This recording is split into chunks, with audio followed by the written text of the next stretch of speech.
Hello friends, എല്ലാവർക്കും നമസ്കാരം. നിങ്ങളേവരും കാത്തിരിക്കുന്ന രേവതിയുടെയും സച്ചിയുടെയും ഇന്നത്തെ വിശേഷത്തിലേക്ക് എല്ലാ കൂട്ടുകാർക്കും സ്വാഗതം. എല്ലാവർക്കും നല്ലൊരു ദിവസം ആശംസിച്ചുകൊണ്ട് തന്നെ നമുക്ക് ഇന്നത്തെ വിശേഷത്തിലേക്ക് കിടക്കാം. അതിനുമുമ്പായിട്ട് ആരെങ്കിലും നമ്മുടെ ഈ ചാനൽ ആദ്യമായിട്ട് കാണുന്നുണ്ടെങ്കിൽ ഒന്ന് സബ്സ്ക്രൈബ് ചെയ്ത് വെച്ചോളൂ കേട്ടോ. അതിനോടൊപ്പം നമ്മുടെ വീഡിയോ ഇഷ്ടപ്പെടുന്നവർ ഇപ്പോൾ തന്നെ ഒരു ലൈക്ക് കൂടി അടിച്ചിട്ട് നമ്മുടെ ഈ ഒരു കഥയൊന്ന് കാണാൻ ശ്രമിക്കണേ. അപ്പൊ നമുക്ക് നേരെ വിശേഷത്തിലേക്ക് തന്നെ കടന്നാലോ. അങ്ങനെ തുടങ്ങുമ്പോൾ തന്നെ കാണിക്കും നമ്മുടെ രേവതിക്ക് ഭയങ്കര കൈക്ക് വേദന, അതുകൊണ്ട് ആഹാരം വാരി കഴിക്കാൻ പറ്റണില്ല. അപ്പൊ നമ്മുടെ സച്ചി പറയുക, ഇത് രേവതിയുടെ അടവ് തന്നെയാണ്. അപ്പൊ രേവതി പറഞ്ഞു, അല്ലെന്ന് എനിക്ക് നല്ല കൈക്ക് വേദന ഉണ്ടെന്ന് പറഞ്ഞപ്പോഴത്തേക്കും രവീന്ദ്രൻ പറഞ്ഞു, എന്നാ പിന്നെ നീ ആ ഡോക്ടറിനെ ഒന്ന് വിളിച്ചേ, നമുക്ക് ചോദിക്കാന്ന് പറഞ്ഞു. അപ്പോഴത്തേക്കും സച്ചി അവിടെ നിന്ന് പെട്ടെന്ന് എണീറ്റിട്ട്, അച്ഛനോട് ഞാനൊരു കാര്യം പറയാം അച്ഛാ എന്നും പറഞ്ഞുകൊണ്ട് രഹസ്യം പറയാൻ വേണ്ടി ചെല്ലുമ്പോഴത്തേക്കും അച്ഛമ്മ പറഞ്ഞു, അതെ നിർത്ത്, ഇവിടെ പ്രത്യേകിച്ച് ആരോടും രഹസ്യം പറയാൻ നിൽക്കണ്ട. എനിക്കറിയാം രേവതി മോൾക്ക് കൈക്ക് വേദനയൊന്നുമില്ല, അത് അടവാണെന്നൊക്കെ. അവക്ക് ഞാൻ വാരി കൊടുക്കണം, അതുകൊണ്ട് അവൾ അങ്ങനെ കാണിക്കുന്നത്. അപ്പൊ നമ്മുടെ രേവതി ഒന്ന് ചെറിയ ഒരു ചമ്മലോടുകൂടി, അതെ ശരിയാ, ചെറുതായിട്ടേ വേദനയുള്ളൂ. അതെ എടി കള്ളി, നിനക്ക് കൈവേദന എടുക്കുന്നത് നീ വെറുതെ പറഞ്ഞാണെന്ന് എനിക്ക് അറിയാടി. എടി കള്ളി, എടി പെരും കള്ളി, അത് പിന്നെ ചെറുതായിട്ട് ഞാൻ നോണ പറഞ്ഞതാ. ദേ എന്നോട് അടവെടുത്തതിന് പ്രതികാരമായിട്ട് ഈ ഭക്ഷണം മുഴുവൻ ഞാൻ നിന്നെ കൊണ്ട് കഴിപ്പിക്കും. അപ്പോഴത്തേക്ക് നമ്മുടെ രവീന്ദ്രൻ പറഞ്ഞു, സച്ചി, ഇനി നമ്മൾ ഇവിടെ നിന്നിട്ട് കാര്യമില്ലടാ, വാടാ പോകാടാന്നും പറഞ്ഞുകൊണ്ട് രവീന്ദ്രൻ സച്ചിനെ വിളിച്ചോണ്ട് പോവാണ് കേട്ടോ. അപ്പൊ നമ്മുടെ രേവതി പറഞ്ഞു, അച്ഛമ്മ അവിടെ ഇരിക്കുക. അപ്പൊ നമ്മുടെ അച്ഛമ്മ അവിടെ ഇരുന്നു രേവതിക്ക് ചോറൊക്കെ വാരി കൊടുക്കുകയാണ്. ഇത് കഴിഞ്ഞ് പിന്നെ കാണിക്കുന്ന സീൻ എന്ന് പറഞ്ഞാൽ നമ്മുടെ വർഷേനെയാണ് കേട്ടോ. വർഷം ഒരു തൂണൊക്കെ ചാരി ഇങ്ങനെ നിൽക്കുകയാണ്. എന്താ വിഷമത്തോടൊക്കെ കൂടി ഇങ്ങനെയാട്ടോ വർഷം നിൽക്കുന്നത്. അപ്പൊ നമ്മുടെ ശ്രീകാന്ത് വന്നു. ശ്രീകാന്ത് നോക്കി കഴിഞ്ഞപ്പോഴത്തേക്കും ദേ വർഷ മറ്റേ തൂണിൽ ഇങ്ങനെ കൈയൊക്കെ വെച്ച് ചാരി ഭയങ്കര വിഷമത്തോട് കൂടി നിൽക്കുന്നു. ഇനിയിപ്പോ ആ ഫുഡ് നമ്മുടെ അച്ഛമ്മ കഴിപ്പിച്ചില്ലല്ലോ, രേവതിക്ക് കൊടുത്തില്ല, ആർക്കും കൊടുത്തില്ലല്ലോ. അപ്പൊ വർഷയ്ക്ക് അതിന്റെ ഒരു ചെറിയ പരിഭവവും പരാതിയൊക്കെ ഉണ്ടെന്ന് തോന്നുന്നു. അപ്പൊ പെട്ടെന്ന് നമ്മുടെ ശ്രീകാന്ത് വന്നിട്ട്, അതെ നീ എന്താ ആലോചിക്കുന്നത്? ശ്രുതി ചേച്ചി പറഞ്ഞത് കേട്ടില്ലേ, അവരവരുടെ കാര്യം നോക്കി ജീവിക്കണമെന്ന്. അവരങ്ങനെ ജീവിച്ചോട്ടെ, നമുക്കങ്ങനെ പറ്റുമോ? പക്ഷേ അത് പിന്നെ അവര് പറഞ്ഞതിലും കാര്യമുണ്ടല്ലോ. ഓ എന്റെ പൊന്നു, പക്ഷെ നീ അങ്ങനെ പറയുമൊന്നും വേണ്ട. നമുക്ക് വേണമെങ്കിൽ അങ്ങനെ ജീവിക്കാനുള്ളൊരു ഇതൊക്കെ ഉണ്ടായിരുന്നു. നമുക്ക് കല്യാണം കഴിഞ്ഞ് എങ്ങോട്ടെങ്കിലും ഒക്കെ പോകായിരുന്നല്ലോ. പക്ഷെ നമുക്ക് ഇവിടെ വന്ന് ജീവിക്കുന്നതല്ലായിരുന്നോ ഇഷ്ടം? നമുക്കല്ല, ശ്രീകാന്തിന് അച്ഛനെ കാണണോ, അമ്മേനെ കാണണോ, ഏട്ടനെ കാണണോ, ഏടത്തിനെ കാണണോ എന്നൊക്കെ പറഞ്ഞല്ലായിരുന്നോ കരച്ചില്. അത് പിന്നെ അവരൊന്നും ഇല്ലാതെ എനിക്ക് ജീവിക്കാൻ പറ്റില്ല. പക്ഷെ അതുകൊണ്ടല്ലേ ഞാൻ ഇങ്ങോട്ടേക്ക് ശ്രീകാന്തിനൊപ്പം വന്നത്. അതെ ശ്രീകാന്തേ, നമുക്കിനി പുറത്തുനിന്ന് ഭക്ഷണം കഴിക്കണ്ട, നമുക്കിനി വീട്ടിൽ വന്നിട്ട് എല്ലാവർക്കും ഒപ്പം ഇരുന്ന് കഴിച്ചാൽ മതി. അച്ഛമ്മ പറഞ്ഞതിലും കാര്യമുണ്ട്. അതെ, ഇവിടുത്തെ അടുക്കളയിൽ കയറാന്ന് വെച്ചാൽ അവിടെ തിരക്കാ. പക്ഷേ അതാ എനിക്ക് പറ്റാത്തത്. അതാ എന്റെ കാര്യം, സ്റ്റുഡിയോ ഒന്ന് നേരത്തെ ഇറങ്ങാനും പറ്റുന്നില്ല. അല്ല നീ ഇപ്പൊ നേരത്തെ വന്നോണ്ട് എന്താ കാര്യം? നിനക്കൊരു ചായ ഉണ്ടാക്കാൻ പോലും അറിയത്തില്ലല്ലോ. അറിയത്തില്ല, ശരിയാ, എങ്കിലും എനിക്ക് അച്ഛമ്മേനെ സഹായിക്കാമല്ലോ. അത് ശരിയാ. അപ്പൊ ഇതെല്ലാം നമ്മുടെ അച്ഛമ്മ നിന്ന് കേൾക്കുന്നുണ്ട് കേട്ടോ. അപ്പൊ വർഷ പറഞ്ഞു, രേവതി ചേച്ചിനെ നോക്കാൻ കഴിയാത്തത് എന്റെ സങ്കടം. എപ്പോഴും കൂടെ തന്നെ നിൽക്കണം, വേണ്ട സഹായം ചെയ്തു കൊടുക്കണം എന്നൊക്കെ ആഗ്രഹം ഇല്ലാഞ്ഞിട്ടൊന്നും അല്ല, പറ്റുന്നില്ല. തിരക്കാന്നേ, 2-3 സീരിയല് ഡബ് ചെയ്യുന്നുണ്ടല്ലോ, ലീവ് കിട്ടുന്നില്ല. എന്റെ കാര്യം അങ്ങനെ തന്നെയാ, ലീവ് കിട്ടുന്നില്ല. ശ്രീകാന്ത്, രേവതി ചേച്ചിക്ക് നമ്മൾ സ്വന്തം അനിയനും അനിയത്തിയാ. രേവതി ചേച്ചി പാവം എന്തെങ്കിലും തോന്നുവോ? നമുക്ക് വേണ്ടി പാവം എന്തൊക്കെ ചെയ്തു തന്നിട്ടുണ്ട്. ഒരുപാട് സഹായങ്ങൾ ചെയ്തിട്ടില്ലേ? തിരിച്ച് നമ്മൾ അവർക്ക് വേണ്ടി ഇതുവരെ ഒന്നും ചെയ്തിട്ടില്ല. അതൊക്കെ ഓർക്കുമ്പോൾ സങ്കടം വരിക. രേവതി ചേച്ചിനെ നോക്കുന്നത് സച്ചേട്ടനും അച്ഛമ്മയാ. ഇങ്ങനെ ഒരു സമയത്ത് ഞാൻ അടുത്ത് തന്നെ വേണമായിരുന്നു അല്ലേ ശ്രീകാന്തേ? അതൊക്കെ ശരിയാ, പക്ഷെ നിനക്ക് ജോലി തിരക്കല്ലേ, അതുകൊണ്ടല്ലേ. സാരമില്ലെന്നേ, നീ ഇപ്പൊ വിഷമിക്കണ്ട. എന്നാ പിന്നെ നീ നാളെ ഒരു ദിവസത്തേക്കെങ്കിലും ലീവ് കിട്ടുമെന്ന് ചോദിച്ചു നോക്ക.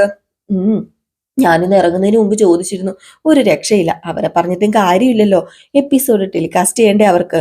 ഞാൻ ഡബ് ചെയ്ത് പറ്റുമോ? രേവതി ചേച്ചി എന്തെങ്കിലും വിചാരിക്കുമോ ശ്രീകാന്തെ? ഒന്നും വിചാരിക്കുമൊന്നുമില്ലടി.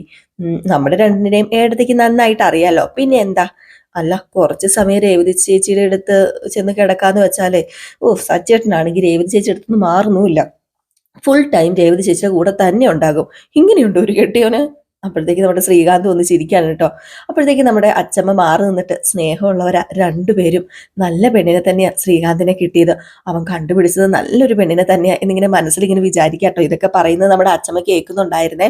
അപ്പൊ അച്ഛമ്മയ്ക്ക് ഭയങ്കര സന്തോഷമായിട്ടോ. ഏതായാലും ശ്രുതിയും പോലെ അല്ലല്ലോ. അപ്പൊ ഇത് കഴിഞ്ഞ് നമ്മുടെ വർഷ പറഞ്ഞ്, ശരിക്കും രേവതി ചേച്ചി ഭാഗ്യവതിയാ.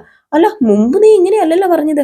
രേവതി ചേച്ചിക്ക് കിട്ടേണ്ട ആളല്ല സച്ചേട്ടൻ, അദ്ദേഹത്തിന്റെ കൂടെ ആർക്കും ജീവിക്കാൻ പറ്റില്ല, പാവ രേവതി ചേച്ചിയുടെ ജീവിതം പോയി എന്നൊക്കെയല്ലേ നീ പറഞ്ഞത്? അതെ, അതൊക്കെ ശരിയാ. ആ പറഞ്ഞതേ അത് ഞാനങ്ങ് ഡിലേറ്റ് ചെയ്തു. സച്ചേട്ടന്റെ അനിയനല്ലേ ഞാന്, സച്ചേട്ടനെ പോലെ തന്നെയാ ഞാനും. പിന്നെ ഞാനും ഭാഗ്യവതിയാണെന്നല്ലേ നീ പറഞ്ഞു വരുന്നത്? ആ, ചെറുതായിട്ട്. ഞാനും കാലൊടിഞ്ഞ് കിടക്കട്ടെ, അപ്പ പറയാം ഭാഗ്യവതിയാണോ അതോ അല്ലയോ എന്ന്. അല്ലാതെ ഇപ്പം ഞാനത് പ്രെഡിക്റ്റ് ചെയ്യുന്നില്ല കേട്ടോ, എന്നിങ്ങനെ പറയാം. അപ്പൊ ഇത് കഴിഞ്ഞ് പിന്നെ കാണിക്കുന്ന നമ്മുടെ സുധീനെയാണ്. സുധിയാണ് ഇങ്ങനെ വല്ലാത്ത വിഷമത്തോടു കൂടി ഇങ്ങനെ നിൽക്കുകയാണ്. നമ്മൾ ഇന്ന് പുറത്തുനിന്ന് ആഹാരം കഴിച്ചിട്ട് വന്നത് അച്ചമ്മയ്ക്ക് തീരെ ഇഷ്ടപ്പെട്ടിട്ടില്ല. രാവിലെ വീട്ടിലുണ്ടാക്കിയ ഭക്ഷണം കഴിക്കണമെന്ന് അച്ചമ്മയ്ക്ക് വലിയ നിർബന്ധമാണ്. അപ്പോഴത്തേക്ക് നമ്മുടെ ശ്രുതി പറഞ്ഞു, കാലം അറിയതേ അച്ചമ്മ അറിയാത്തതിന്റെ കുഴപ്പമാ. അച്ചമ്മയുടെ കാലം പോലെ അല്ലല്ലോ ഇന്ന്. ആ കാലത്ത് പുറത്തുനിന്ന് ഭക്ഷണം കിട്ടുന്നത് അപൂർവമായിരുന്നു. ഇന്നിപ്പൊ മുക്കിന് മുക്കിന് റെസ്റ്റോറന്റ് തുറന്നു വെച്ചിരിക്കുക. അതെന്തിനാ? നമ്മളെ പോലെയുള്ളവർ ചെന്ന് കഴിക്കാൻ വേണ്ടി തന്നെയല്ലേ. അതിനിപ്പോ എന്താ പ്രശ്നം? അച്ചമ്മ പറയുന്നതിലും കാര്യമുണ്ട് ശ്രുതി. ഹോട്ടലിൽ നിന്ന് ആഹാരം കഴിക്കുന്നതിനേക്കാൾ ആരോഗ്യത്തിന് നല്ലത് വീട്ടിൽ നിന്ന് കഴിക്കുന്നതാണല്ലോ. സത്യം പറയാലോ, എനിക്കും അതാണ് കൂടുതൽ ഇഷ്ടം. അതെനിക്കറിയാലോ, അതുകൊണ്ടാണല്ലോ പാർക്കിൽ ഉറങ്ങാൻ പോകുമ്പോൾ ഇവിടെ നിന്ന് ഉണ്ടാക്കിയ ഭക്ഷണം ശ്രുതി കൊണ്ടുപോയത്. അയ്യോ ശ്രുതി, നീ കുത്താതെ, എനിക്ക് വയറ് പണി തരുമോന്ന് നല്ല സംശയമുണ്ട്. കുറച്ചൊക്കെ അഡ്ജസ്റ്റ് ചെയ്യണം ശ്രുതി. അച്ഛമ്മനെ ഇങ്ങനെ പേടിക്കേണ്ട യാതൊരു കാര്യവുമില്ല. നമ്മൾ മാത്രമല്ലല്ലോ ഇന്ന് ശ്രീകാന്തും വർഷയും പുറത്തുനിന്നല്ലേ ഫുഡ് കഴിച്ചത്. പിന്നെ എന്തിനാ നമ്മൾ പേടിക്കുന്നത്? എന്നാലും ഇവിടെയുള്ളവർക്കും കൂടി പാഴ്സൽ മേടിച്ചുകൊണ്ട് വന്ന് അവരുടെ അച്ഛന്മാരുടെ മുന്നിൽ നല്ല കുട്ടിയായി, നമ്മൾ സ്വന്തം കാര്യം നോക്കുന്നവരുമായി. അത് ശരിയാ ശ്രുതി. ആ, വലിയ മഹാനും മഹതിയാകാൻ വേണ്ടി അവർ ശ്രമിച്ചിട്ട് എന്തായി? എന്തെങ്കിലും നടന്നോ? ഇവിടെ ആരും അത് കഴിക്കേണ്ടെന്ന് അച്ഛമ്മ അങ്ങ് തീരുമാനിച്ചില്ലേ? അതോടെ ആ നല്ല കുട്ടികൾക്ക് വിഷമമായി. നല്ല കുട്ടികൾക്ക് വിഷമാവട്ടെ അല്ലേ ശ്രുതി? പാഴ്സല് വേണ്ടാന്ന് പറഞ്ഞിട്ടേ അച്ഛനും കൂടി പ്രിയപ്പെട്ട മരുമകൾ രേവതിക്ക് വേണ്ടി എന്തൊക്കെയോ ഫുഡുകളൊക്കെ ഉണ്ടാക്കുന്നുണ്ടായിരുന്നു. ഞാൻ അങ്ങോട്ട് തിരിഞ്ഞു പോലും നോക്കാൻ പോയില്ല. ചെന്നാലേ എന്തെങ്കിലും ജോലി എന്റെ തലയിലാവുന്ന എനിക്ക് ഉറപ്പായിരുന്നു. അല്ല, എന്നാലും ആ സമയത്ത് അടുക്കളയിൽ നിന്ന് നല്ല മണം വരുന്നുണ്ടായിരുന്നു. നീ ഇച്ചിരി സഹായിച്ചിരുന്നെങ്കിൽ അച്ഛമ്മ വെച്ച ആഹാരത്തിന് ഒരു പങ്ക് നമുക്കും കിട്ടത്തില്ലായിരുന്നോ? അതെ, എന്നെ കൊണ്ട് പണിയെടുപ്പിച്ചിട്ട് ആഹാരം കഴിക്കണ്ട കേട്ടോ. ഇന്നല്ല, ഒരു കാലത്തും ഞാൻ ആഹാരം വെച്ചിട്ട് ശ്രുതി കഴിക്കാൻ പോകുന്നില്ല. ശ്രുതി, നീ എന്താ ഇങ്ങനെയൊക്കെ പറയുന്നേ? അതെ, ഞാൻ ഉണ്ടാക്കിയിട്ട് ശ്രുതി കഴിക്കാൻ പോകുന്നില്ല. അല്ല, ഇലക്ട്രോണിക് വ്യാപാരികളുടെ സംസ്ഥാന സമ്മേളനം നാളെ കൊച്ചിയിൽ വെച്ചേ നടക്കുക. അതുകൊണ്ട് നമുക്ക് നാളെ കട തുറക്കണ്ട. അയ്യോ, പാർലറിലോ കസ്റ്റമേഴ്സ് കുറവായതുകൊണ്ട് ഞാനും ഇപ്പൊ ഷോറൂമിൽ ഇരിക്കല്ലേ. അത് വലിയ മോശമായി പോയല്ലോ. അപ്പൊ നമ്മൾ കട തുറന്നില്ല, നാളെ എന്ത് ചെയ്യും? അപ്പോഴത്തേക്ക് നമ്മുടെ അച്ഛമ്മ ഇതൊക്കെ കേട്ടോണ്ട് വരികയാണ് കേട്ടോ. അപ്പോഴത്തേക്ക് സുധി പറഞ്ഞു, നാളെ നമുക്ക് സമാധാനമായിട്ട് ഇവിടെ തന്നെ ഇരിക്കാം. അല്ലാതെ എന്ത് ചെയ്യാനാ? അയ്യോ, ഇവിടെ ഇരുന്നാൽ സമാധാനം കിട്ടിയത് തന്നെ. നാളെ പുറത്തു പോകാതെ ഇവിടെ ഇരുന്നാലേ അച്ഛമ്മ ഇവിടെ ഇരുത്തി എന്നെ കൊണ്ട് ജോലി എല്ലാം ചെയ്യിപ്പിക്കും. അപ്പൊ ഇത് അച്ഛമ്മ കേൾക്കാണ് കേട്ടോ. അപ്പോഴത്തേക്ക് നമ്മുടെ ശ്രുതി വീണ്ടും പറയും, അടുക്കള കയറുന്നതിനെ കുറിച്ച് എനിക്ക് ആലോചിക്കാൻ കൂടി പറ്റണില്ല. അച്ഛമ്മ നിന്നെ കൊണ്ട് അങ്ങനെ എല്ലാ ജോലി ചെയ്യിക്കത്തില്ലെന്നേ. എല്ലാവർക്കും സ്വന്തം കൈ കൊണ്ട് വെച്ച് വിളമ്പത്തത് അച്ചമ്മയ്ക്ക് സന്തോഷം. ഇന്ന് തന്നെ കണ്ടില്ലേ, ഒറ്റയ്ക്കല്ലേ എല്ലാം ചെയ്തത്. നീ വെറുതെ ഒന്ന് സഹായിക്കുന്ന മട്ടിലങ്ങ് നിന്നു കൊടുത്താൽ മതി. അത് കാണുമ്പോൾ അച്ചമ്മയ്ക്ക് ഭയങ്കര സന്തോഷാവും. ഏയ്, അങ്ങനെ എന്നെ അസിസ്റ്റന്റ് ആക്കിയിട്ടെ അച്ചമ്മ സന്തോഷിക്കണ്ട. അതിനെ ഈ ശ്രുതി സമ്മതിക്കില്ല. അച്ചമ്മ ഇന്ന് അടുക്കള ഇന്ന് കയറിന്ന് കരുതി നാളെ കയറുമെന്ന് ഒരു ഉറപ്പുമില്ല. ഞാൻ ഇവിടെ നിന്ന് അച്ചമ്മ ഇവിടുത്തെ ജോലികളെല്ലാം എന്നെ കൂടെ ചെയ്യിക്കും. എനിക്ക് പണി തരുമെന്ന് തീർച്ചയായ കാര്യമാണ്. അതുകൊണ്ടേ ഞാന് ഇവിടെ നിൽക്കുന്നില്ല. അവരെ കാണാൻ തുടങ്ങി ഇന്നലെ അല്ലല്ലോ. ഇവിടത്തെ അമ്മയോടുള്ള കലിപ്പ് കൂടി എന്റെ നെഞ്ചത്ത് അച്ചമ്മ തീർക്കാൻ പോവാ. പോരാത്തനെ രേവതിക്ക് വയ്യാതിരിക്കല്ലേ. ഇവിടെ നിന്ന് കഴിഞ്ഞാൽ ഞാൻ അവളെയും നോക്കേണ്ട വരും. അവളുടെ വീൽ ചെയർ ഉരുട്ടി ദേഹം തടച്ചു കൊടുത്ത് ആഹാരം വാരി കൊടുക്കേണ്ട വരും. അയ്യേ, ഒരു രോഗിയെ ശുശ്രൂഷിക്കുന്ന കാര്യം എനിക്ക് ആലോചിക്കാൻ കൂടി വയ്യ. എന്റെ പൊന്നു സുധി, നമുക്ക് രാവിലെ എങ്ങോട്ടേലും പോകാം. അല്ല, നിന്നെ കൊണ്ട് ഇതൊക്കെ ചെയ്യിക്കുന്ന പേടിയുണ്ടെങ്കിൽ നീ ഇവിടെ നിൽക്കണ്ട. നാളെ നീ പാർലറിൽ ചെന്നിരിക്കുക. ഷോപ്പ് അവധി ആയതുകൊണ്ട് ഞാൻ അവിടെ വരാം. പാർലറിൽ ഒരു പണിയില്ലാതെ ഈച്ച അടിച്ചിരിക്കുക. എനിക്ക് ഭ്രാന്തണ്ടോ? പോരാത്തതിന് അവിടെ ചെന്നാല് അടുത്തുള്ള കടക്കാരെല്ലാം അപ്പം എത്തും. കസ്റ്റമേഴ്സ് വരാത്തതിന്റെ പേരിൽ അവരൊക്കെ എന്നെ മുള്ളും മുനയും ഒക്കെ വെച്ച് സംസാരിച്ച് എന്നെ കളിയാക്കും. അതെനിക്ക് ഇഷ്ടമല്ല. അപ്പം നമ്മുടെ അച്ഛമ്മ ഇതൊക്കെ കേട്ടിട്ട് എന്ന് വെച്ചോണ്ടിരിക്കുകയാണ് കേട്ടോ. അപ്പൊ ശ്രുതി പറഞ്ഞു, അതേ ശ്രുതി, നമുക്കൊരു കാര്യം ചെയ്യാം. നമുക്ക് നാളെ കട അവധിയാന്ന് ആരോടും പറയണ്ട. പതിവ് പോലെ ശ്രുതി കടയിലേക്കും ഞാൻ പാർലറിലേക്കും ഇറങ്ങാം. എന്നിട്ട് നമുക്കൊരു സിനിമയൊക്കെ കണ്ട് ഔട്ടിങ്ങിനൊക്കെ പോയി രാത്രിയാകുമ്പോൾ തിരിച്ചു വന്നാൽ മതി. എങ്ങനെയുണ്ട് എൻ്റെ ബുദ്ധി? ഒരു ഫുൾ ഡേ നമുക്ക് അടിച്ചങ്ങ് പൊളിക്കണം. ആ, അത് ശരിയാ അല്ലേ ശ്രുതി? ഞാൻ ഈ കാര്യം ചിന്തിച്ചില്ലല്ലോ എന്ന് ഓർക്കുക. പിന്നെ നീ പറഞ്ഞതുപോലെ പുറത്തു പോകുന്നതാണോ വീട്ടിൽ ഇരിക്കുന്നതാണോ നല്ലതെന്നൊക്കെ ഞാനൊന്ന് ചിന്തിക്കട്ടെ. കൂടുതലൊന്നും ചിന്തിക്കണ്ട, ഞാൻ പറഞ്ഞതുപോലെ അങ്ങ് തന്നെ ചെയ്താൽ മതി. ഓ, മതി മതി മതി മതി. എന്റെ വാക്ക് കേട്ട് നടന്നാൽ നിങ്ങൾ നന്നാവുവേ, ഇല്ലെങ്കിലേ എന്നും അധോഗതി ആവുവേ. അത് നിങ്ങൾ മറക്കരുത്. അല്ല, നിന്റെ വാക്ക് കേട്ട് നടന്നിട്ടും ഇപ്പോഴും എനിക്ക് അധോഗതി തന്നെയാണല്ലോ. അല്ല, നിന്റെ വാക്ക് തന്നെ കേട്ടേക്കാൻ കുഴപ്പമൊന്നുമില്ല. നമുക്ക് രാവിലെ തന്നെ ഇവിടുന്ന് ഇറങ്ങിയേക്കാം. അപ്പം ശ്രുതി സമ്മതിച്ചല്ലേ? ആ, അപ്പൊ നമുക്ക് രാവിലെ ഔട്ടിങ്ങിന് പോകാം. അപ്പോഴത്തേക്ക് നമ്മുടെ അച്ചമ്മ ഇങ്ങനെ മനസ്സിലിങ്ങനെ വിചാരിക്കുക, എടി ശ്രുതി, നീ നാളെ രാവിലെ പുറത്തു പോയത് തന്നെ നീ നാളെ രാവിലെ കണ്ടോ ഈ അച്ചമ്മ ആരാണെന്ന് എന്നിങ്ങനെ അച്ചമ്മ മാറി നിന്ന് ചിന്തിക്കുക. അത് കഴിഞ്ഞ് പിന്നെ അച്ചമ്മേനെ തന്നെയാണോ കാണിക്കുന്നത്. അച്ചമ്മ ഇങ്ങനെ ഇരിക്കുകയാണ് ഹോളിന്റെ അവിടെ പോയി താടിക്ക് കൈയൊക്കെ കൊടുത്തിട്ട് ഇങ്ങനെ ഇരിക്കുക. എന്നിട്ട് നമ്മുടെ ശ്രുതി പറഞ്ഞ കാര്യങ്ങളൊക്കെ വീണ്ടും റിവൈൻഡ് ചെയ്ത് ഇങ്ങനെ ആലോചിക്കുകയാണ്. വേറൊന്നുമല്ല, അവളെ നോക്കാൻ എനിക്ക് പറ്റത്തില്ല, ഭക്ഷണം വാരി കൊടുക്കേണ്ടി വരും, ദേഹം തുടയ്ക്കേണ്ടി വരും, വീൽ ചെയർ ഉരുട്ടേണ്ടി വരും.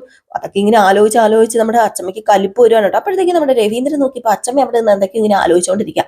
അപ്പൊ രവീന്ദ്രൻ ഇങ്ങനെ ഇറങ്ങി വന്നിട്ട് അച്ചമ്മനെ തന്നെ കുറച്ചു നേരം നോക്കിയിട്ട് ഇതെന്താ പറ്റി അമ്മ ഇങ്ങനെ ഇവിടെ ഇരിക്കുന്നതെന്ന് പറഞ്ഞപ്പോൾ അതൊക്കെ നേരെ അച്ചമ്മയുടെ അടുത്തേക്ക് ചെല്ലുകയാണ്. അങ്ങനെ അച്ചമ്മയുടെ അടുത്തേക്ക് ചെന്നിട്ട്, അതെ അമ്മ ഇവിടെ എന്തെടുത്തോണ്ടിരിക്കുക? രേവതിനെ കുറിച്ചാണോ ആലോചിച്ചോണ്ടിരിക്കുന്നത്? വിഷമിക്കാനൊന്നുമില്ല, ഒരു 5-6 ആഴ്ചത്തെ കാര്യമല്ലേ ഉള്ളൂ, അതൊക്കെ ശരിയായിക്കോളും. ദേ എടാ, രേവതിയുടെ അവസ്ഥ ഓർത്ത് എനിക്ക് വിഷമമൊക്കെ ഉണ്ട്, ശരിയാ. ചിലരെയൊക്കെ കൂടുതൽ അറിയുമ്പം അതിനേക്കാളും വിഷമം കൂടുന്നു രവി. അതാ ഞാനിങ്ങനെ ആലോചിച്ചിരിക്കുന്നത്. രേവതിയെ നോക്കേണ്ടി വരുവോ, വീട്ടുജോലി ചെയ്യേണ്ടി വരുവോ എന്നൊക്കെ ഭയന്ന് നിന്റെ ഭാര്യ തീർത്ഥാടനത്തിന് പോയി ഇല്ലേ? അവളുടെ ചെറിയൊരു അവതാരം തന്നെയാണ് ശ്രുതി എന്ന് എനിക്കിപ്പൊ തോന്നുക. അതെന്താ അമ്മ അങ്ങനെ പറഞ്ഞത്? അവള് കണ്ടെത്തിയ മരുമകളല്ലേ. 3 മരുമക്കളിൽ ഏറ്റവും സ്നേഹം അവക്ക് ശ്രുതിയോട് തന്നെ. അത് നിനക്കറിയാലോ. അത് പിന്നെ അങ്ങനെയല്ലേ വരുവുള്ളൂ. അവള് കണ്ടെത്തിയ മരുമകളല്ലേ. ഈ വീട്ടിലെ 3 മരുമക്കളും 3 തരക്കാരാ. ആണല്ലോ. 3 പേരെയും ഞാൻ ഒരുപോലെയാ കണ്ടിരുന്നത്, ഒരുപോലെയാ സ്നേഹിച്ചിരുന്നത്. അങ്ങനെയല്ലേ വേണ്ടത്? പക്ഷേ അങ്ങനെയൊന്നും അല്ല. നമ്മൾ അറിയാതെ നമ്മുടെ മനസ്സിൽ അവരോട് ചെറിയ വേർതിരിവൊക്കെ ഉണ്ടാകും. ചിലരോട് കൂടുതൽ സ്നേഹിക്കുകയും ചിലരെ കുറച്ച് സ്നേഹിക്കുകയും മറ്റു ചിലരെ വെറുക്കുകയും ഒക്കെ ചെയ്യും. അതിന് കാരണം ആരാ? അത് അവര് തന്നെയാ. അവരുടെ സ്വഭാവവും പെരുമാറ്റവും ഒക്കെ തന്നെയാ. അങ്ങനെ നോക്കിയാലേ ദേ, എനിക്ക് രേവതി മോളെയാ ഏറ്റവും കൂടുതൽ ഇഷ്ടം. പാവം അവള്, പഞ്ചപാവം. നിനക്കും അങ്ങനെ തന്നെയാണെന്ന് എനിക്ക് അറിയാം രവീന്ദ്ര.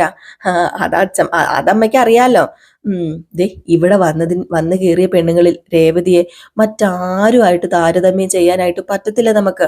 അത്രയ്ക്ക് സൽസ്വഭാവി അവള്. കുടുംബം നോക്കാനും കച്ചവടം ചെയ്യാനും മിടുക്കത്തി അവള്, മിടുക്കത്തി. ഞാൻ പറയേണ്ട കാര്യമൊന്നും ഇല്ലല്ലോ, നിനക്കിതൊക്കെ അറിയാലോ. സച്ചിയെ നേർവഴിക്ക് നടത്തിയ ഒരു ആട്ടുംകുട്ടിയെ പോലെ മെരുക്കാൻ അവക്ക് പ്രത്യേക ഒരു കഴിവാ. അവക്ക് അതിനൊക്കെ പറ്റിയില്ലേ? ദൈവം ദൈവം എൻ്റെ സച്ചിമോന് കൊണ്ടുകൊടുത്ത നിധിയാ, നമുക്ക് ദൈവം കൊണ്ടുതന്ന ഭാഗ്യവാ. അമ്മ പറഞ്ഞത് ശരിയാ. രേവതിയെ കുറിച്ച് പറയാനേ 100 നാവാ എനിക്ക്. അവളെ വിരട്ടുന്ന ചന്ദ്രയോടും എത്ര കാര്യമായിട്ട് അവള് പെരുമാറുന്നത്. അവളുടെ എല്ലാ കാര്യങ്ങളും രേവതി മോളാ നോക്കിയിരുന്നത്. കുറച്ച് പൊട്ടിച്ചെറിക്കുന്ന സ്വഭാവം ഉണ്ടെങ്കിലും വർഷയെ പഞ്ചപാവന്നേ. അവക്ക് ഈ കുടുംബത്തോട് സ്നേഹമുണ്ട്, ബഹുമാനമുണ്ട്. പക്ഷേ ഒരു കുടുംബം നോക്കി നടത്തുന്നത് എങ്ങനെയാണെന്ന് അവക്ക് അറിയത്തില്ല കേട്ടോ. അത് പിന്നെ അവളുടെ ജോലിയിൽ തിരക്കും കാര്യങ്ങളൊക്കെ ഉണ്ട്. വേണ്ട വിധം ചുമതല ഏറ്റെടുക്കാൻ അറിയത്തില്ല. അതുകൊണ്ടൊക്കെയാ അവൾ അങ്ങനെ ആയത്. അത് പിന്നെ വലിയ വീട്ടില് ജനിച്ച ആ ഒരു രീതിയിൽ കുറച്ച് പ്രശ്നങ്ങളൊക്കെ ഉണ്ട് അവക്ക്. പക്ഷെ സ്നേഹത്തിനൊരു കുറവുമില്ലെന്ന് എനിക്കറിയാം. രേവതി മോളെന്ന് വെച്ചാലേ അവക്ക് ജീവനാ. അവരെ സ്വന്തം അനിയത്തി ചേച്ചീനെ പോലെയൊക്കെ തന്നെ അവരങ്ങോട്ടും ഇങ്ങോട്ടും അങ്ങനെ അവര് കാണുന്നത്. ചന്ദ്ര രേവതി എന്തെങ്കിലും പറഞ്ഞാലേ രേവതി മിണ്ടാതിരിക്കും. പക്ഷേ വർഷയ്ക്കത് ഇഷ്ടാവില്ല. അവൾ അപ്പൊ പൊട്ടിത്തെറിക്കൂലേ. ചന്ദ്രയ്ക്ക് നല്ല ചുട്ട മറുപടി കൊടുക്കും. ഇതാ ഞാൻ പറഞ്ഞത്, സഹോദരങ്ങളെ പോലെയാണെന്ന്. പക്ഷേ ഇവിടത്തെ മൂത്ത മരുമകള് ശ്രുതി, അവളുടെ മനസ്സേ അത്രയ്ക്ക് നല്ലതൊന്നും അല്ല. അവളുടെ മനസ്സ് നിറയെ വിഷം. ശ്രുതി പണ്ടേ സ്വാർത്ഥയാ. അവളുടെ അവന്റെ എല്ലാ തോന്നിവാസങ്ങൾക്കും കൂട്ടു നിൽക്കുന്നത് ശ്രുതി തന്നെയാ. അത് പിന്നെ പിന്നെ നമ്മുടെ ചന്ദ്ര വളം വെച്ച് കൊടുക്കുകയും ചെയ്യും. നമുക്ക് എന്ത് ചെയ്യാൻ പറ്റും? ഒന്നും ചെയ്യാൻ പറ്റില്ലല്ലോ. അമ്മ പറഞ്ഞതുപോലെ ശ്രുതിയുടെ മനസ്സ് അത്ര ശരിയൊന്നും അല്ലെന്ന് എനിക്കറിയാം. പക്ഷെ മരുമകളായി പോയില്ലേ. അല്ല, പെട്ടെന്ന് അമ്മ ഇങ്ങനെ എന്നോട് പറയാൻ കാരണം എന്താ? എന്തെങ്കിലും സംഭവിച്ചോ? എടാ, ശ്രുതിയും സംസാരിക്കുന്നത് ഞാൻ കേട്ടിരുന്നു. ഓ, കേട്ടിട്ട് എനിക്ക് വല്ലാണ്ടായി പോയി. എന്നിട്ട് പറഞ്ഞ കാര്യങ്ങളൊക്കെ അങ്ങ് രവീന്ദ്രനോട് പറഞ്ഞു കൊടുക്കുകയാണ് കേട്ടോ. എന്റെ അടുത്താ കളി. ഇതൊക്കെ അവള് പറഞ്ഞതാ. അത്രയ്ക്ക് സൂത്രം പാടില്ലല്ലോ. എന്തായാലും രേവതിയുടെ കാല് ഭേദമായി അവൾ എണീറ്റ് നടന്നിട്ട് ഞാൻ ഇവിടുന്ന് പോകത്തുള്ളൂ. അതിനു മുമ്പ് ശ്രുതിയുടെ അഹങ്കാരത്തിനും ശ്രുതിയുടെ കള്ളക്കളിക്കും ഒക്കെ ഒരു തീരുമാനം ഉണ്ടാക്കണം. ഞാൻ അവസാനിപ്പിക്കുമല്ല. അവളെ ഞാനൊരു പാഠം പഠിപ്പിക്കും. മൂക്കുകൊണ്ട് ഇക്ഷായിണ്ണ എഴുതിക്കും. ഈ അച്ചമ്മ ആരാണെന്നേ ശരിക്കും അവൾക്ക് മനസ്സിലായിട്ടില്ല. മനസ്സിലാകാൻ പോകുന്നതേ ഉള്ളൂ. അതിന് കഴിഞ്ഞില്ലെങ്കിലേ എന്റെ പേര് കലാവതി എന്നല്ല, വേറെ വല്ല പേരും മോനെ രവീന്ദ്ര നീ എന്നെ വിളിക്കേണ്ടി വരും. ഏതായാലും ഈ സമയം കഴിഞ്ഞ് നമ്മുടെ ശ്രുതി നല്ല ഉറക്കത്തിലാട്ടോ. അപ്പൊ ശ്രുതി ഹോളിലാണല്ലോ കിടക്കുന്നത്. അപ്പം ശ്രുതിയും നല്ല ഉറക്കത്തില. അപ്പൊ നമ്മുടെ അച്ചമ്മ ഇങ്ങനെ പതുക്കെ ഇറങ്ങി വരികയാണ്. എന്നിട്ട് ശ്രുതിയെ തന്നെ ഇങ്ങനെ നോക്കുക. ഓ, കിടക്കുന്ന കിടപ്പ് കണ്ടില്ലേ, നേരം വെളുത്തു. എന്നിട്ടും മൂടി പൊതച്ച് കിടന്നുറങ്ങുക. ഇപ്പൊ ഞാൻ ഉറക്കാം എന്ന് പറഞ്ഞിട്ട് അതൊക്കെ നമ്മുടെ അച്ചമ്മ ചെന്നു കേട്ടോ. അച്ചമ്മ നമ്മുടെ ശ്രുതിയുടെ അടുത്തേക്ക് ചെല്ലാണ്. 8ന്റെ പണി കൊടുക്കുന്ന രവീന്ദ്രനോട് പറഞ്ഞില്ലേ, അപ്പൊ 8ന്റെ അല്ല 16ന്റെ പണി കൊടുക്കാൻ പോവാണ് കേട്ടോ അച്ചമ്മ. അങ്ങനെ ശ്രുതിയുടെ അടുത്തേക്ക് ചെന്നിട്ട് ശ്രുതി മോളെ, ശ്രുതി എന്നിങ്ങനെ വിളിക്കുകയാണ്. ഭയങ്കര സ്നേഹത്തോടു കൂടിയാട്ടോ അച്ചമ്മ വിളിക്കുന്നത്. അപ്പോഴത്തേക്ക് നമ്മുടെ ശ്രുതി പെട്ടെന്ന് അതെ, നീ ഫേഷ്യലൊക്കെ ചെയ്യുന്നത് കൊണ്ടാ, ത്രെഡിങ് ഒക്കെ ചെയ്യുന്നത് കൊണ്ടാ ഒരു പ്രാവശ്യം വരാത്ത കസ്റ്റമർ പിന്നെ വരാത്തത്. ഒരിക്കലും വരുന്ന കസ്റ്റമർ നീ വരണ്ട, പോടി എന്നൊക്കെ ഉറക്കപ്പിച്ച് ഇങ്ങനെ പറയാണ് കേട്ടോ. അപ്പോഴത്തേക്കും നമ്മുടെ അച്ചമ്മ ശ്രുതി എന്ന് വീണ്ടും വിളിക്കുക. അപ്പോഴത്തേക്കും ശ്രുതി ഇതൊന്നും മൈൻഡ് ചെയ്യാതെ എന്താ പറയാ ഉറക്കപ്പിച്ചാലെങ്ങാണ്ട. അപ്പൊ പെട്ടെന്ന് ഇങ്ങനെ കണ്ണു തുറന്നു നോക്കിയപ്പോഴത്തേക്കും നമ്മുടെ അച്ചമ്മേനെ കണ്ടതും പേടിച്ചു പോയിട്ടോ. അയ്യോ എന്ന് പറഞ്ഞുകൊണ്ട് ചാടി എണീറ്റു നമ്മുടെ ശ്രുതി. അപ്പോഴത്തേക്ക് ശ്രുതി എണീറ്റു. അപ്പോഴത്തേക്കും ശ്രുതി പറഞ്ഞു, അയ്യോ അച്ചമ്മ എന്താ അച്ചമ്മേ? അപ്പോഴത്തേക്കും പെട്ടെന്ന് ശ്രുതി ചോദിച്ചു, നീ എന്തിനാ ഇങ്ങനെ പേടിച്ചത്? നീ എന്തിനാ ഇങ്ങനെ കാറുന്നത്? അത് പിന്നെ എന്തിനാ അച്ചമ്മ എന്നെ നേരത്തെ വിളിച്ചെണീപ്പിച്ചത്? നേരത്തെയോ? എന്താ കുട്ടി ഈ പറയുന്നത്? സമയം എത്രയായെന്ന് ഓർത്തോണ്ടാ? സൂര്യൻ ഉദിക്കാറായി, ഇനി കിടന്നുറങ്ങണ്ട. കുടുംബത്തിൽ പിറന്ന കുട്ടികള് നേരം വെളുക്കുമ്പോ എണീക്കണം, അല്ലെങ്കിലേ ഏരണക്കേട്. ഓ, എന്താ അച്ചമ്മ ഇത്? രാവിലെ ഒന്ന് ഉറങ്ങാനും സമ്മതിക്കത്തില്ല. എനിക്കാണെങ്കിൽ നന്നായിട്ട് ഉറക്കം വരുന്നുണ്ട്. പ്ലീസ് അച്ചമ്മേ. ദേ, ഞാൻ പറഞ്ഞു മര്യാദക്ക് എണീറ്റ് വാ. അത് പിന്നെ അച്ചമ്മ എനിക്ക് ഉറങ്ങണം. രാത്രി ചൂടും കൊതുകടിയും ഒന്നും കാരണം ഉറങ്ങാൻ പറ്റിയില്ല. അതൊന്നും പറ്റത്തില്ല. എത്ര വൈകിയാലും മുഹൂർത്തത്തിന് മുമ്പ് തന്നെ പെൺകുട്ടികൾ എണീക്കണം. അതും പ്രത്യേകിച്ച് വിവാഹം കഴിഞ്ഞ് വന്നു കയറിയ പെൺകുട്ടികൾ. ദേ, പെട്ടെന്ന് പോയി കുളിച്ചിട്ട് വാ. ഇത്ര രാവിലെ കുളിക്കാനോ? തണുത്ത വെള്ളം തല വീണാലേ എനിക്ക് പനി പിടിക്കും. എനിക്ക് പറ്റത്തില്ല. അതൊന്നും പറഞ്ഞാൽ ശരിയാവില്ല. രാവിലെ കുളിച്ച് ശീലമില്ലാത്തോണ്ടാ ഇങ്ങനെയൊക്കെ തോന്നുന്നത്. എന്നും തണുത്ത വെള്ളത്തിൽ കുളിച്ച് ശീലമായി കഴിഞ്ഞാലേ ശരീരത്തിന്റെ പ്രതിരോധ ശേഷി കൂടും. ഒരു പനിയും അടുത്തുകൂടി പോലും പോകത്തില്ല. അത് മനസ്സിലാക്ക്. അയ്യോ, എനിക്ക് പറ്റില്ല അച്ചമ്മ. ഞാൻ രാവിലെ കുളിച്ച് ശീലിച്ചിട്ടില്ല അച്ചമ്മ. പ്ലീസ് മോളെ, അങ്ങനെ പറയല്ല. ബാ, വന്നേ, പോയി കുളിച്ചേ. എന്നിട്ട് മുറ്റത്ത് കോലം വരയ്ക്കണം. കോലം വരയ്ക്കാനൊന്നും എനിക്കറിയില്ല. ഞാൻ കുളിച്ചിട്ടും കാര്യമില്ലെന്നേ. ഞാൻ പറഞ്ഞില്ലേ കോലം വരയ്ക്കാൻ എനിക്ക് അറിയത്തില്ലെന്ന്.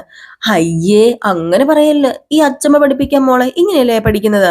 എന്തോന്ന് അച്ചമ്മ ഇത്? ദേ, രേവതി എണീറ്റ് നടക്കുന്നത് വരെ നീ വേണം മുറ്റത്ത് കോലം വരയ്ക്കാനായിട്ട്. ദേ, എന്നാലല്ലേ വീട്ടിലേക്കും മഹാലക്ഷ്മി വന്ന് കയറത്തുള്ളൂ. അപ്പോഴത്തേക്കും നമ്മുടെ ശ്രുതി ചോദിക്കുക, എന്തിനാ അച്ചമ്മ കണ്ടവൾമാരെയൊക്കെ വിളിച്ച് നമ്മുടെ വീട്ടിലേക്ക് കയറ്റുന്നത്? ദേ, ശ്രുതി മിണ്ടാതെ കിടന്നോ.